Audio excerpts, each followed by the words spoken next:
Merci, Monsieur Ferrand. Donc on passe maintenant à l'article 1, amendement à l'article 1. Amendement numéro 1, Monsieur Bompard. Merci, Monsieur le Président. Madame la Ministre, il me semble que ce texte apporte assez peu de choses. En effet, la France du XXIe siècle n'est plus celle de Zola. Et ce texte va alourdir notre arsenal légal, déjà bien trop complexe et inaudible pour nos concitoyens, sans apporter aucune solution réelle. Parce que ce texte apporte des traitements symptomatiques alors que nous aurions besoin de traitements de fond. Il est évident que discriminer en raison de la précarité sociale est insupportable. C'est insupportable car attentatoire à la dignité de l'homme, quelle que soit sa condition, quelles que soient ses faiblesses. Le pape François nous le rappelait à cette fin de semaine, et comme il est très souvent évoqué sur d'autres sujets, je rappelle ses propos. Le monde ne devient pas meilleur parce que composé uniquement de personnes apparemment parfaites. J'ai déposé un certain nombre d'amendements. Si vous le permettez, Monsieur le Président, je vais les défendre en une seule fois. Mais ce qui importe le plus est bien que la France périphérique, cette France oubliée et brocardée parce qu'elle penserait et réagirait mal, soit effectivement entendue et protégée. On rappelait ainsi que la France des banlieues est montée contre la France périphérique parce qu'elle bénéficie objectivement de bien plus d'aide et de bien plus d'attention de l'État. Et c'est ainsi sur tous les sujets. Dans mon département de Vaucluse, qui est le 7e département le plus pauvre de France, la désertification médicale est ainsi une discrimination d'État contre le 7e département le plus pauvre. Et c'est une discrimination qui est organisée parce que ça fait des années qu'on détruit le corps médical dans le silence le plus total. Je salue par contre l'ambition du texte, mais j'ajoute que cette discrimination est d'abord et avant tout une politique d'État plutôt qu'un rapport de classe comme on le présente trop souvent. Pour conclure, je reprochais à ce texte d'être un traitement symptomatique. Et je crois qu'effectivement, si l'on veut supprimer la pauvreté, et je crois que tout le monde le souhaite, il faut changer radicalement d'objectif et il faut rétablir le droit au travail qui a été remplacé par le traitement social du chômage, qui est un cercle destructeur et non pas un cercle vertueux comme cela serait nécessaire. Je vous remercie. Merci. Donc vous avez présenté les 4 amendements, je crois qu'il y en a 4 ou 5, je ne sais plus, les 5 amendements qui sont inscrits. Je demande l'avis de la commission, monsieur le rapporteur. Oui, Monsieur le Président. Monsieur Bompard n'a pas vraiment présenté ses amendements. Il a plutôt fait un discours politique qui n'a pas grand-chose à voir avec les amendements qu'il a déposés. Mais ceci dit, je vais dire rapidement sur chacun des amendements que sur le premier qui propose la suppression de la dérogation au bénéfice de la discrimination positive pour le retour à l'emploi, rappeler qu'il existe un certain nombre d'exceptions à l'interdiction générale de discrimination en droit du travail lorsqu'elles répondent à une exigence professionnelle essentielle ou déterminante en matière d'âge, lorsque l'état de santé ou le handicap équivalent à une inaptitude à occuper l'emploi en cause, lorsqu'il s'agit d'insérer des personnes handicapées, lorsqu'il s'agit de favoriser l'égalité de traitement dans certaines zones géographiques. Donc vous le voyez, il existe déjà beaucoup d'exceptions. La proposition de loi en ajoute une pour des motifs évidents.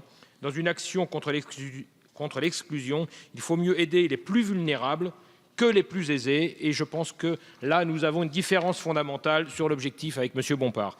Donc, avis défavorable sur cet amendement numéro 1.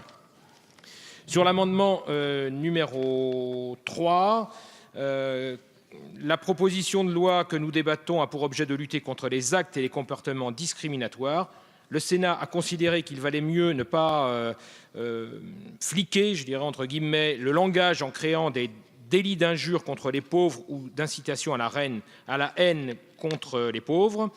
C'est un choix qui peut se comprendre. D'une part, la police du langage n'est jamais quelque chose d'appréciable et il faut mieux faire changer les mentalités par la pédagogie que par la répression. D'autre part, les quelques incriminations qui existent touchent à des interdits absolus dans notre société, racisme, homophobie, handiphobie, dont il faut mieux garder la spécificité. L'amendement numéro 4, qui a pour objet l'interdiction absolue de discrimination fondée sur la vulnérabilité économique. Il y a une discrimination toujours bannie dans notre société, c'est le racisme. Pour tous les autres critères, certaines situations peuvent légitimement les voir employées, Par exemple, il est légitime qu'un handicap puisse équivaloir à une inaptitude professionnelle ou que certaines activités soient interdites aux plus jeunes. Sur l'amendement numéro 2 concernant la suppression de l'application du dispositif à Mayotte, c'est très étonnant comme amendement, mais ça ne m'étonne pas de la part de M. Bompard. Cet amendement n'a pas de sens. Nous savons donc tous que la vulnérabilité économique est une donnée relative et qu'elle doit être appréciée dans son contexte. Je ne vois pas de raison de permettre à Mayotte les discriminations que nous interdisons sur les territoires européens de la France. Et sur l'amendement numéro 5, c'est le même argument que je viens de développer sur l'amendement précédent. Voilà, donc avis défavorable sur ces 5 amendements. Madame la ministre. Le rapporteur a très bien expliqué l'ensemble des raisons qui font que la commission a émis un avis défavorable. Et donc le gouvernement a également un avis défavorable, exactement pour les mêmes raisons, pour ces 5 amendements.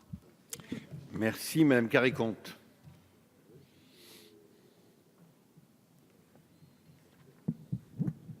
Oui, merci Monsieur le Président. Moi, je voulais simplement dire quelques mots en réaction aux amendements de Monsieur Bompard, parce que bon, à vous seul, vous avez déposé pas moins de 5 amendements pour vider cette proposition de loi de sa substance et pour vous y opposer. Je crois que le problème, on l'a bien compris, c'est que la réalité, c'est que ce texte vous dérange.